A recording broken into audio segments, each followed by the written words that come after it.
Nusantara Pagi masih bersama Anda.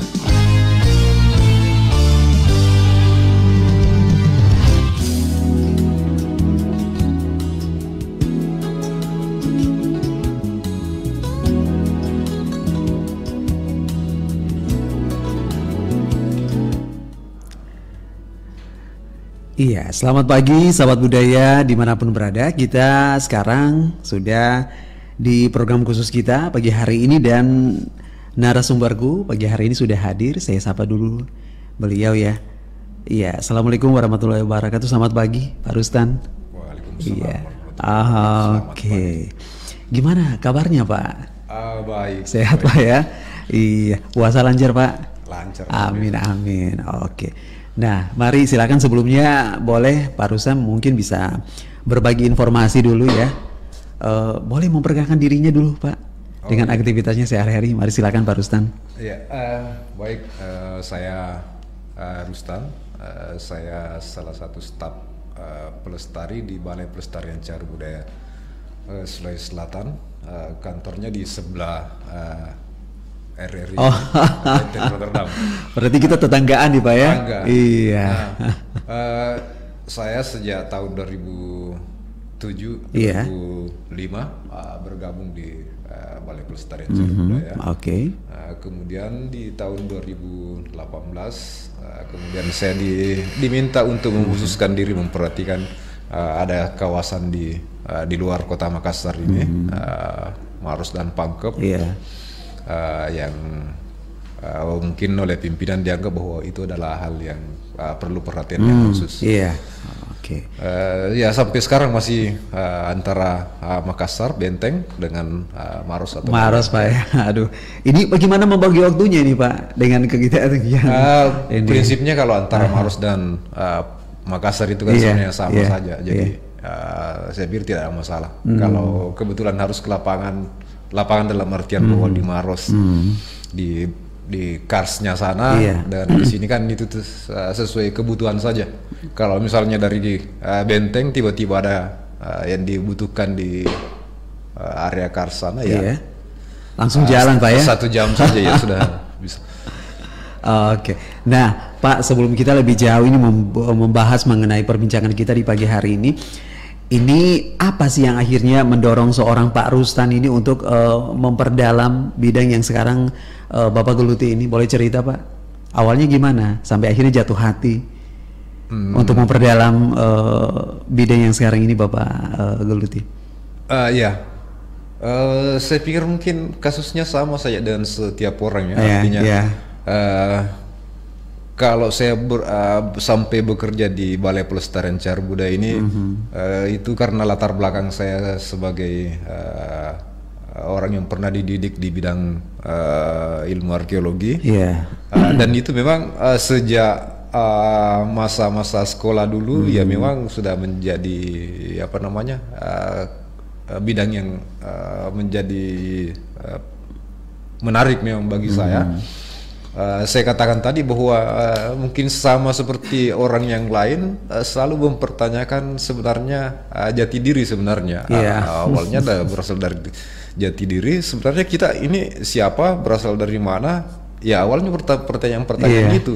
Nah kemudian karena di bidang arkeologi kita diajarkan bahwa sesuatu itu berdasarkan metodologinya harus terbukti dengan material ya. Jadi segala sesuatunya kebenaran itu dalam tanda kutip bahwa kebenaran itu diukur dari fakta materialnya. Nah itulah kira-kira di bidang arkeologi. Nah dalam hal bertanya siapa saya, dari mana asal saya, selalu dihubungkan dengan apa yang menjadi bukti-bukti daripada asal dan siapanya itu. Oke. Nah sahabat budaya, ini Balai Pelestarian Cagar Budaya Provinsi Sulawesi Selatan ini sekarang lagi menjalankan tugas pokok pelestarian sekaligus pengelolaan warisan budaya benda ya atau cagar budaya di wilayah kerja di Sulawesi Selatan, juga Sulawesi Barat dan Sulawesi Tengah. Berarti ini bukan cuma di Sulawesi Selatan Pak ya, jadi dia juga mencakup di beberapa wilayah Pak. Untuk saat ini kita di tiga fokuskan. provinsi, Oke. ya, tiga provinsi, Sulawesi Selatan, Barat, dan Tenggara. Oke. Nah, jadi sahabat budaya, salah satu yang menjadi prioritas sekarang ini adalah warisan budaya cagar budaya yang ada di Kabupaten Maros dan juga di Kabupaten Pangkep. Apa sih Pak? Maksudnya mengapa hari menjadi sehingga akhirnya memutuskan untuk meneliti, boleh saya bilang kata itu, di 3 wilayah ini, Pak Mari? Sebenarnya begini. Karena kita berada di 3 provinsi ya, artinya wilayah kerja Balai Pelestarian Cagar Budaya Sulawesi Selatan itu ada di 3 provinsi, jadi otomatis itu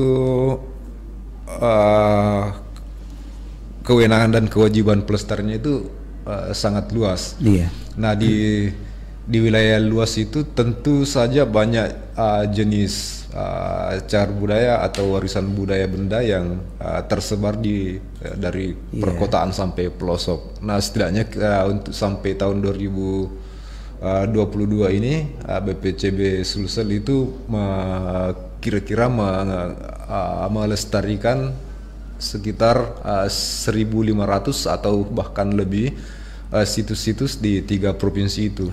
Nah di antara sekian ribu objek tersebut itu ada prioritas-prioritas nilai-nilai yang penting untuk tetap dipertahankan. Nah kemudian kenapa sampai Kepala Balai Pelestarian Cagar Budaya Sulawesi Selatan meminta kami sebagai stafnya untuk secara khusus memperhatikan wilayah Maros dan Pangkep, ya pasti ada pertimbangan tersendiri. Tapi secara umum ya kita melihat bahwa 2 kabupaten itu ada memiliki cukup kaya dengan warisan budaya benda. Khususnya dia dari masa-masa prasejarah ya,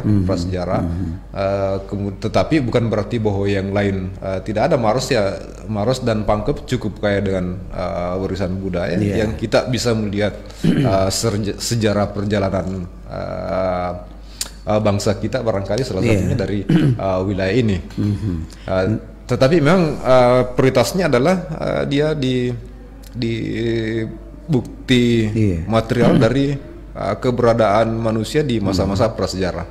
Oke, jadi ada di situ Pak ya? Sangat banyak. Ya. Nah, ini kemudian cagar budaya apa saja Pak yang ada di kawasan ini? Kalau kita berbicara cagar budaya apa saja, sebenarnya kalau di Kabupaten Maros dan Kabupaten Pangkep itu, itu kalau pemahaman kita secara global bahwa manusia itu adalah hasil migrasi, adalah manusia itu sejak awalnya selalu melakukan perjalanan perpindahan yang kita kenal dengan migrasi. Itu adalah salah satu wilayah-wilayah ini adalah salah satu yang dianggap penting untuk Asia Tenggara dan Pasifik. Nah, salah satunya bahwa kalau manusia modern terbukti hadir di Australia 60.000 tahun yang lalu, para peneliti arkeologi sangat meyakini bahwa migrasi yang sebelum sampai ke Australia itu melewati Nusantara ini, khususnya kemungkinan besar adalah Sulawesi Selatan. Nah, fakta-fakta menunjukkan bahwa terutama di beberapa tahun terakhir di kawasan Kars Maros Pangkep itu kita menemukan banyak gua-gua yang dengan bukti-bukti keprasejarahannya, ya terutama dari periode-periode akhir Pleistosen, yang memang kita dan para peneliti itu mengaitkannya dengan migrasi di manusia dari Asia daratan menuju daratan Australia atau Pasifik di sekitar 100 ribuan sampai 20 ribuan tahun yang lalu. Nah, di sana kita mengenal banyak sekali gua. Ada sampai 2021 kemarin BPCB Sulsel itu mengidentifikasi ada 519 gua prasejarah. Tetapi terkait dengan kecagar budayaan, Maros juga misalnya sangat kaya misalnya dengan peninggalan dari masa-masa sejarah, termasuk juga di zaman-zaman kolonial. Jadi saya kira sangat komplit ya kalau untuk berbicara Maros dan Pangkep kalau terkait perjalanan sejarah peradaban kita di wilayah Sulawesi Selatan ini. Oke. Nah, kemudian pertanyaan berikutnya nih Pak Rustan, BPCB Sulsel ini kan sebagai UPT Kebudayaan Kemdikbud Ristek ini pada prinsipnya ini kan menangani cagar budaya yang ditangani oleh cagar budaya yang penting artinya bagi bangsa Indonesia sendiri, khususnya untuk kalau kita berbicara mengenai kepentingan nasional. Nah, apa signifikansi cagar budaya di kawasan ini bagi kebudayaan nasional kita sendiri, Pak? Nah, seperti yang saya sudah sebutkan tadi bahwa wilayah Indonesia ini umumnya dan khususnya Sulawesi ini sangat diyakini sebagai sebuah simpang atau sebuah persimpangan jalur atau paling tidak adalah sebuah jembatan jalur migrasi manusia di masa lalu. Nah, dalam konteks regional maupun konteks global, Pulau Sulawesi tidak bisa dilepaskan dari migrasi manusia-manusia modern, termasuk Austronesia dan pra-Austronesia.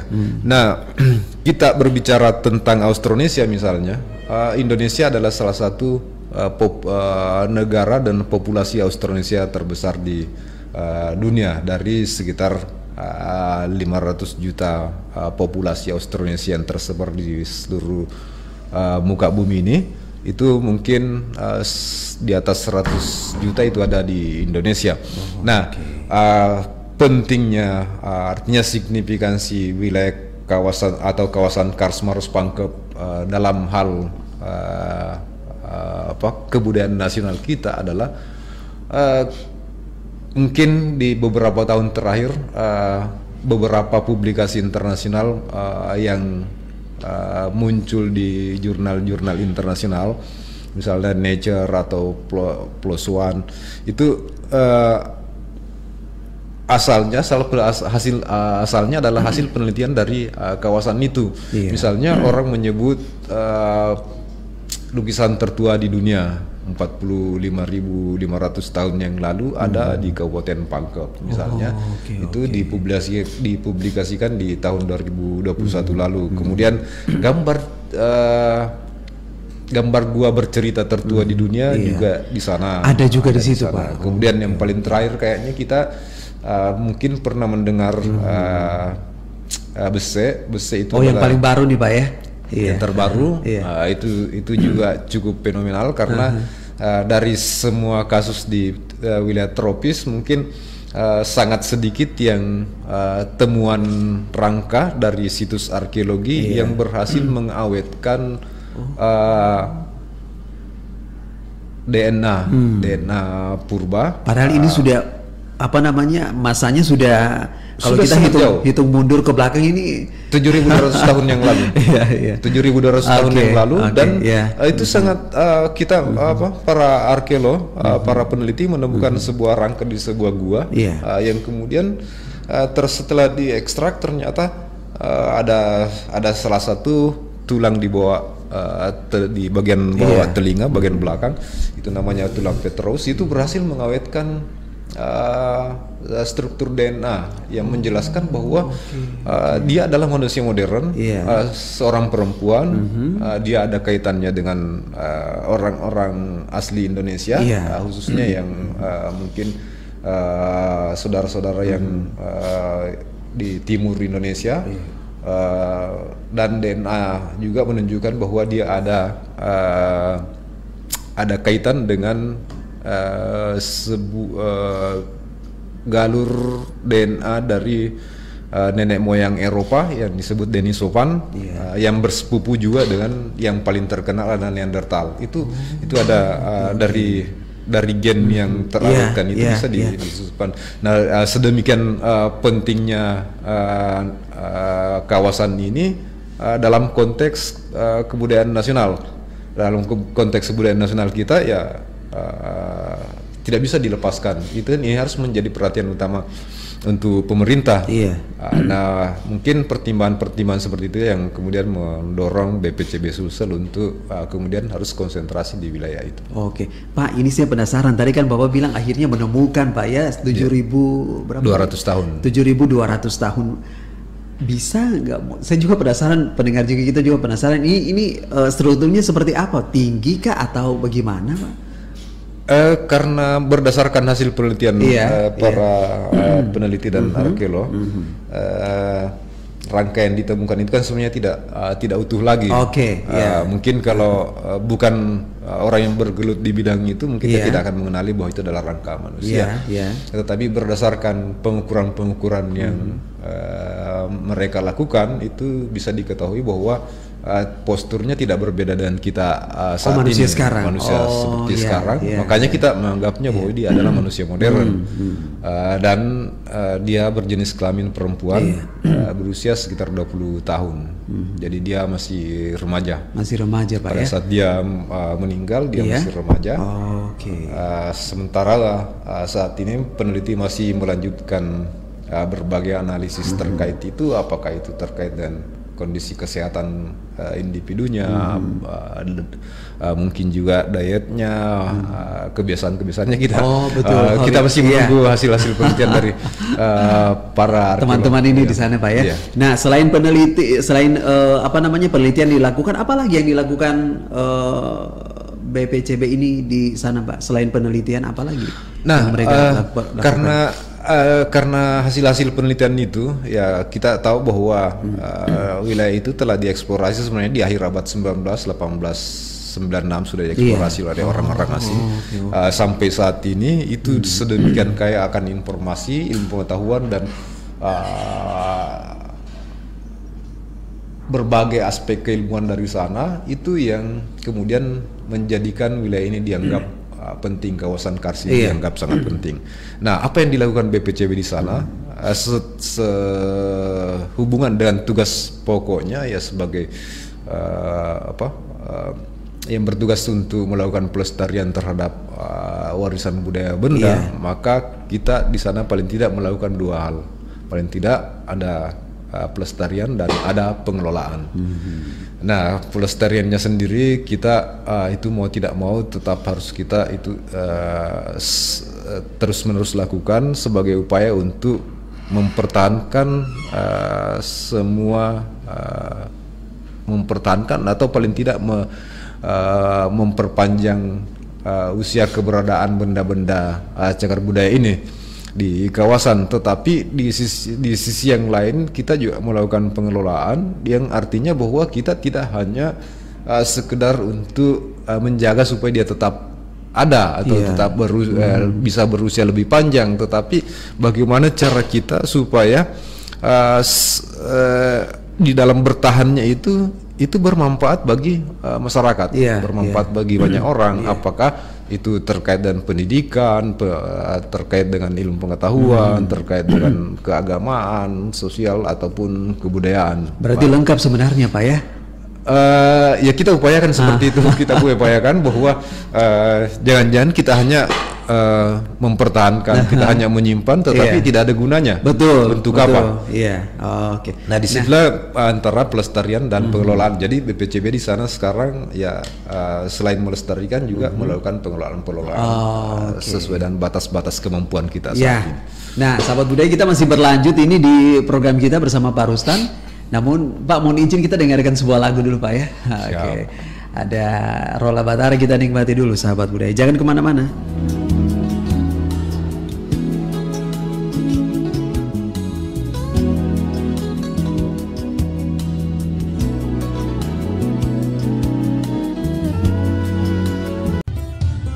Pro 4 RRI Makassar, Ensiklopedi Budaya Keindonesiaan. Iya, sahabat budaya, kita kembali di Bincang Budaya dan kita masih bersama dengan narasumber kita, Pak Rustan. Masih semangat, Pak ya? Masih. Oke, nah Pak Rustan, ini untuk mengembangkan cagar budaya di kawasan tersebut, apa yang telah dan nanti kedepannya dilakukan ini, Pak? di kawasan tersebut ini, Pak? Ya, sejak tahun 1977-78, BPCB yang dulu namanya bukan BPCB, ada misalnya Suaka Peninggalan Sejarah dan Purbakala, telah hadir di sana. Nah, memang selama ini kita melihat bahwa BPCB melakukan tugas-tugas yang diprioritaskan itu adalah pelestarian. Misalnya menempatkan juru pelihara, petugas pengamanan dan seterusnya. Tetapi bukan hanya itu. Sejak tahun 80-an beberapa kawasan telah dikembangkan dan dijadikan sebagai objek-objek wisata. Kita juga terus melakukan pengembangan berupa kajian-kajian apakah itu bersifat pure kecagar budayaan atau kebudayaan benda. Terus juga kita melakukan kajian-kajian yang sifatnya praktis, itu untuk melakukan atau untuk menunjang kegiatan-kegiatan pelestarian. Nah, yang paling memungkinkan kita lihat saat ini adalah pengembangan berupa objek-objek yang oleh masyarakat umum bisa mereka akses, mereka bisa kunjungi untuk berwisata, belajar. Mungkin kalau kita ke Maros, kita bisa ke Taman Arkeologi Leleang. Dulunya orang mengenalnya dengan Taman Prasejarah Leleang. Mungkin kalau kita di Pangkep, kita bisa mengunjungi Taman Prasejarah Sumpambita.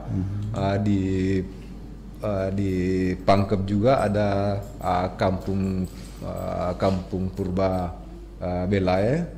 Itu adalah salah satu bentuk-bentuk pengembangan yang kita lakukan sejak tahun 80-an sampai saat ini. Di beberapa tahun terakhir kita memang melakukan pembaruan menyesuaikan dengan tren saat ini, kebutuhan masyarakat. Kita terus mencoba ikuti dan berusaha untuk mengadaptasikan diri dan kebutuhan masyarakat.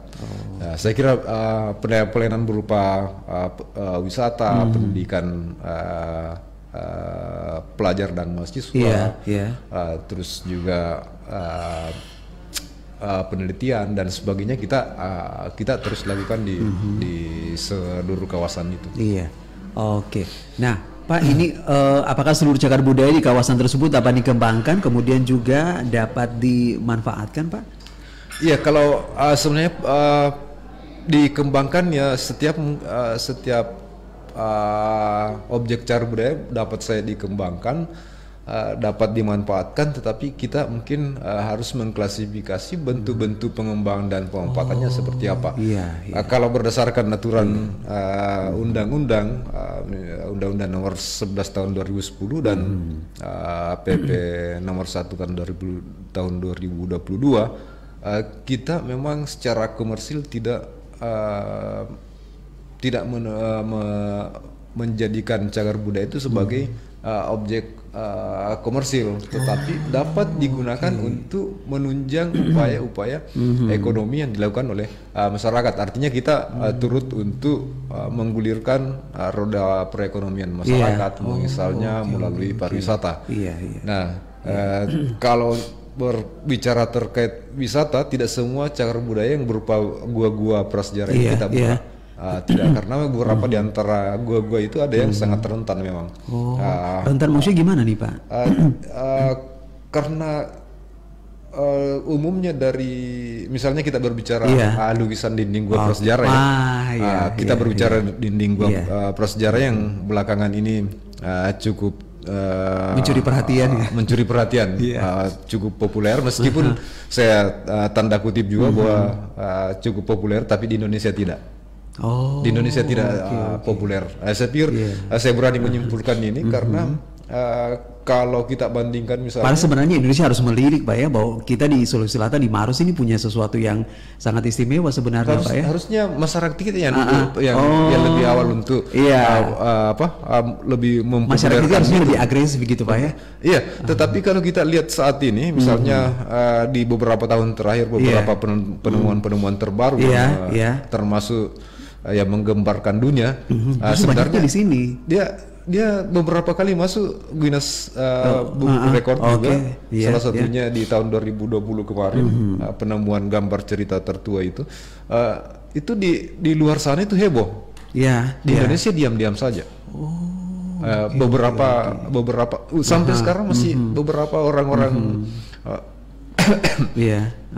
tokoh-tokoh di luar negeri sana yang menghubungi untuk kemudian menjadwalkan akan ke berkunjung ke wilayah itu. Media-media asing juga begitu. Sayangnya kan memang dalam 2 tahun terakhir ini kan memang masih sangat dibatasi. Pandemi Pak ya. Tetapi kalau perhatiannya misalnya kita saya ingat di awal pandemi 2020 harusnya itu nggak jadi alasan sebenarnya. Seorang ada mungkin kalau kita kenal Genographic project global Genographic itu direkturnya itu sempat ke sini mau hanya untuk menyaksikan sesuatu yang itu. Sangat ini Pak ya. Saat ini beberapa juga yang dari Amerika, terus beberapa media asing saat ini sementara mempersiapkan untuk peliputannya di sini. Tapi herannya kalau di Indonesia sendiri kita seperti ini Pak ya, maksudnya harusnya kita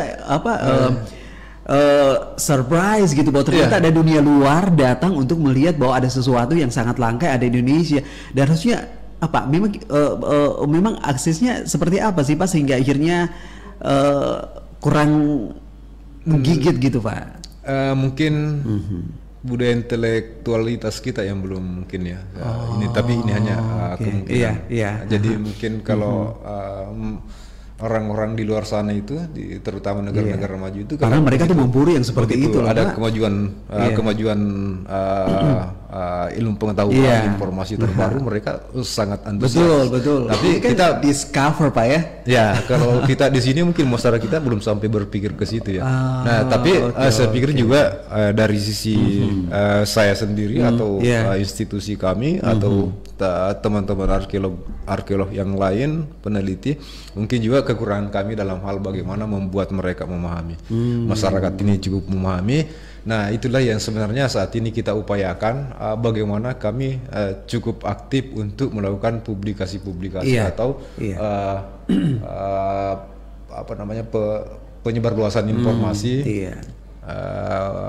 agar masyarakat secara suatu saat mungkin secara merata mereka bisa memahami sebenarnya apa yang ada di kawasan Kars yang sebenarnya orang-orang tahu bahwa itu adalah sebuah sumber kekayaan yang sayang dilewatkan sebenarnya. Betul. Kawasan Kars Maros Pangkep itu sebuah kawasan yang sangat kaya. Bisa kita katakan bahwa ini sebenarnya di Maros Pangkep nih, ada surga loh sebenarnya.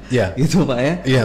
Cuman maksudnya makanya tadi waktu Bapak bilang saya agak geram juga sebenarnya Pak ya, bahwa harusnya dunia melirik loh bahwa di Sulawesi Selatan di Maros Pangkep nih kita punya sesuatu yang kalau dunia melirik. Yang tidak melirik yang saya dalam tanda kutip bahwa yang kurang melirik itu adalah orang-orang kita sendiri. Jadi harus lebih ini apalagi actionnya harus lebih ini lagi atau gimana nih Pak? Itulah yang kita lakukan dalam hal bagaimana pengembangan kita lakukan. Misalnya untuk di Taman Arkeologi Lelean sekarang kita berupaya membenahi diri supaya informasi yang kita sajikan itu lebih update, lebih sesuai dengan situasi masyarakat saat ini, keinginan atau cara-cara belajar orang-orang generasi saat ini. Mungkin seperti kita membuat taman yang setiap orang bisa nikmati, bisa orang belajar memperoleh informasi. Tapi ada sisi edukasinya juga Pak ya? Kita memang untuk saat ini kita melihat bahwa kebutuhan pengunjung itu memang masih lebih banyak ke edukasi. Jadi Taman Arkeologi Leleang misalnya salah satunya itu kita memang prioritaskan untuk bidang-bidang pendidikan atau penelitian, ya juga pariwisata. Kalau misalnya sempat berjalan ke Leleang, kita punya ruang informasi. Di situ kita bisa melihat kalau misalnya saat ini di Maros Pangkep saja ada 364 gua prasejarah dari 519 gua prasejarah. Ada 364 46 gua yang ada gambarnya. Nah, tidak mungkin bagi setiap orang untuk mengunjungi setiap gua-gua itu.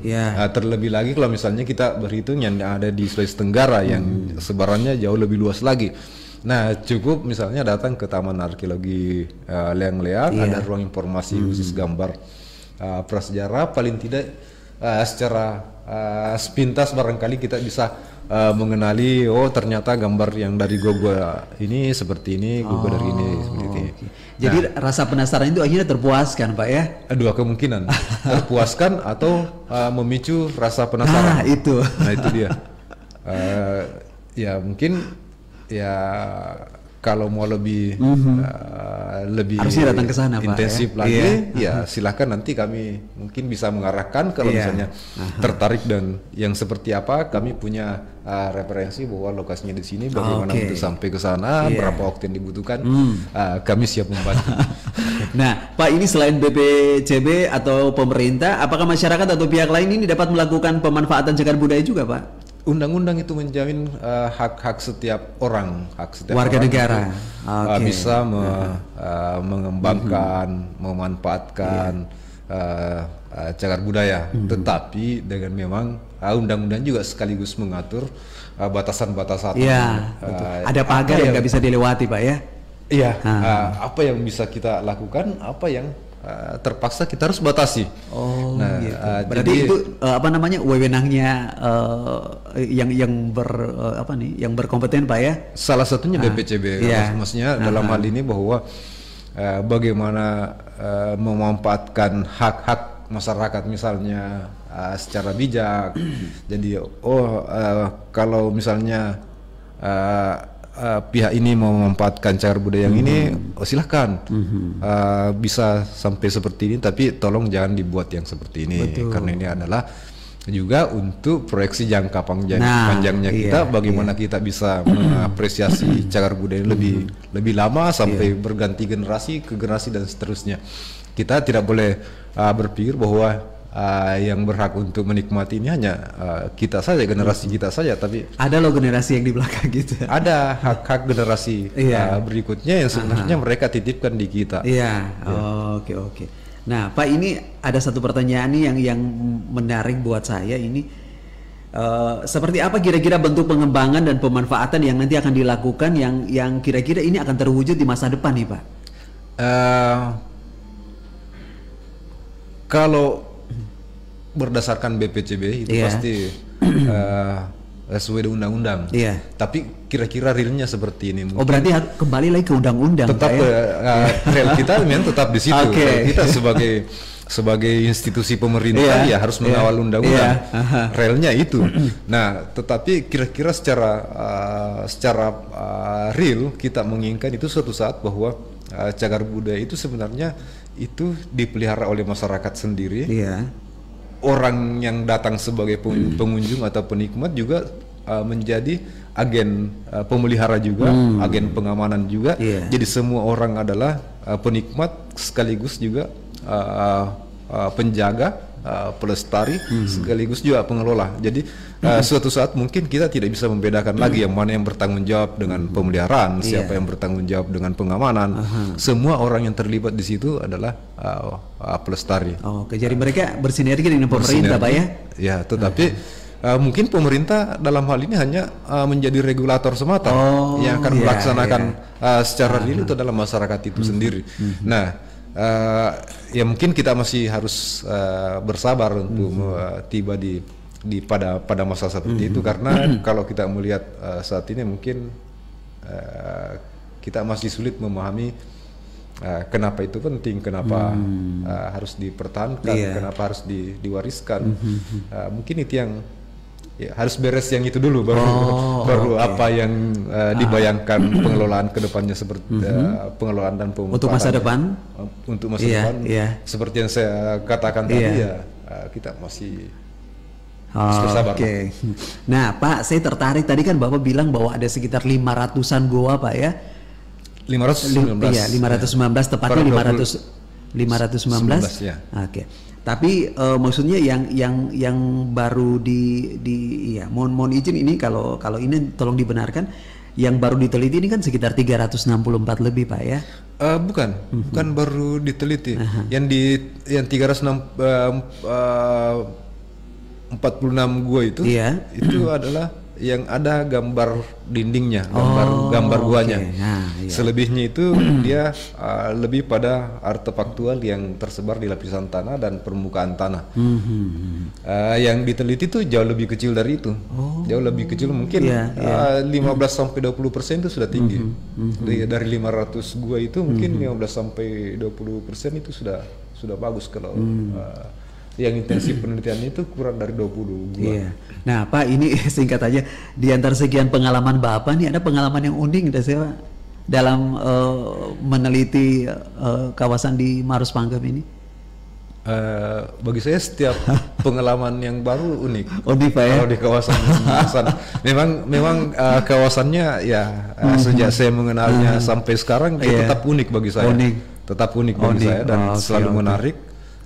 Dia unik dari sisi geologisnya, dari sisi biotanya, dari sisi hidrologinya, juga dari sisi budayanya pasti unik dan tetap menarik sampai saat ini. Nah, di balik keunikan itu suka dukanya yang mana nih Pak? Lebih beratnya yang mana, sukanya atau gimana? Dukanya kadang-kadang pada saat kita menjelajah yang lingkungan yang tidak bersahabat. Medannya susah Pak ya? Medannya susah. Tetapi menariknya adalah pada saat kita mengingat ketika menjalani kedukaan itu, kesulitan-kesulitan itu, tetap selalu ingin kembali merasakan itu. Ada sebuah tanggung jawab sebenarnya Pak ya, bahwa nanti yang kita lakukan ini insya Allah nanti ke depannya akan berkah gini sebenarnya. Ya Pak ya. Tanggung jawab, tapi sekaligus juga hobi. Jadi memang Pak sebenarnya segala sesuatu itu kalau kita lakukan sebenarnya awalnya dari hobi itu kan pasti berbicara mengenai hati sebenarnya Pak ya. Berbicara masalah kepuasan. Iya, betul. Yang kalau kepuasan itu kan relatif ya. Tetapi itu tadi bahwa sampai sekarang masih tetap unik, masih tetap menarik. Kawasan Kars Maros Pangkep itu tetap menarik bagi saya. Harapannya ke depannya seperti apa ini Pak, supaya masyarakat nih mereka lebih ayo, ternyata kita di Sulawesi Selatan di Maros Pangkep ini ada sebuah, ya boleh saya bilang ini sebenarnya harta Pak ya, karena di tempat lain mungkin tidak ada di Indonesia, cuma salah satunya di Sulawesi Selatan Pak. Beberapa tempat yang lain sebenarnya ada, misalnya di Jawa, di Kalimantan, Sumatera juga ada misalnya, tetapi dengan karakteristik kawasan karsnya, landscape karsnya, itu memang dia lebih dia memiliki nilai lebih keunikan sendiri. Kalau misalnya kita bandingkan misalnya dengan Sangkulirang di Kalimantan Timur, sama-sama ada gua prasejarahnya, sama-sama juga karsnya, tetapi model karsnya berbeda. Misalnya kalau di Maros Pangkep itu kita mengenal kawasan kars tower, jadi ada tower kars yang muncul di mana-mana. Nah kemudian yang berbeda yang lain adalah memang dari konsep geologisnya Sulawesi itu, saya pinjam istilah teman-teman dari geologi, bahwa geologi Sulawesi itu sangat unik, unik, berbeda dari sangat sulit ditemukan kompleksitas geologis yang setara dengan Sulawesi di seluruh muka bumi. Nah, keunikan geologisnya itu kemudian memicu keunikan yang lain. Misalnya keunikan flora fauna, keunikan budaya, keunikan manusia termasuk. Jadi kalau kita melihat flora faunanya, di sini memang tidak banyak varian tumbuhan maupun hewan, tetapi dia tingkat endemisitasnya tinggi. Jadi kalau di Jawa mungkin banyak jenis binatang, banyak jenis tumbuhan, tetapi itu umum. Kalau di Sulawesi mungkin tidak banyak, tidak banyak jenis tumbuhannya maupun hewannya, tetapi itu tidak bisa ditemukan di tempat lain. Nah, kayaknya harusnya di situ Pak ya. Misalnya babi rusa. Babi rusa itu hanya ditemukan di Sulawesi Selatan, di Sulawesi dan beberapa pulau-pulau kecil di sekitar Sulawesi. Anoa tidak ditemukan di pulau lain di Indonesia. Belum lagi misalnya Suselebensis, belum lagi kus-kus misalnya yang khas di sini. Itu kemudian membedakannya dengan kawasan kars yang lain. Nah, itulah kenapa selalu menjadi kawasan ini selalu menjadi menarik bagi saya dan sekian beberapa banyak orang. Ya memang kita berupaya untuk menarik perhatian orang, khususnya kita mungkin di Sulawesi Selatan ini, bahwa kita punya kekayaan yang terbatas. Karena kekayaan itu terbatas ya, karena kawasan kars itu adalah sebuah sistem, jadi dia rentan rusak. Dan dia adalah sistem, satu onderdil yang rusak itu akan berpengaruh ke onderdil yang lain. Nah, kalau kita tidak benar dalam menjaganya, kita tidak secara bersama-sama menjaganya, yakin saja kita akan segera hilang. Berarti ada tanggung jawab yang sangat besar Pak ya? Sangat-sangat. Dan kalau di kami kan biasanya ya jangan sampai menyesal, karena kan biasanya kita menyadari pentingnya sesuatu setelah sesuatu itu tidak ada. Betul. Biasanya seperti itu. Nah, ya saya kira saat ini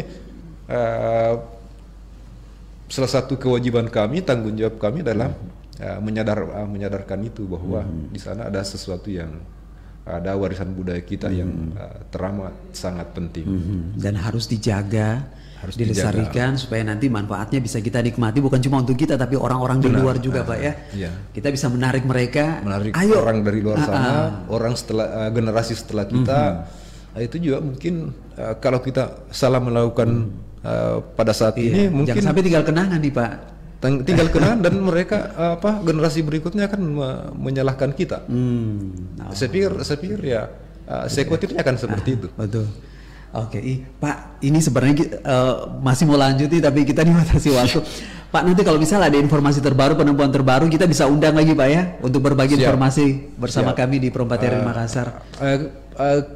Kami di sana ada beberapa teman-teman misalnya dari Taman Nasional dan seterusnya, Geopark Maros Pangkep juga. Misalnya begitu ada temuan-temuan terbaru, kita selalu langsung update Pak ya. Update, komunikasian ke media. Ada beberapa teman-teman media yang memang aktif juga. Oke. Kami selalu terbuka dengan itu. Oke, Pak Rustan, terima kasih banyak Pak ya. Ini sudah bersama-sama dengan kita ini. Dan sahabat budaya, terima kasih. Nanti kapan-kapan kita undang lagi Pak Rustan ya untuk berbagi informasi terbaru. Kira-kira mungkin 1-2 hari atau besok-besok ini ada penelitian terbaru lagi, penemuan terbaru. Semoga kita bisa dibagi lagi Pak ya. Harapannya seperti itu. Cuma ya pandemi ini ya sebenarnya menghambat. Oke, tapi semoga pandemi cepat berlalu dan ayo kita bangkit lagi dunia pariwisata khususnya di Sulawesi Selatan.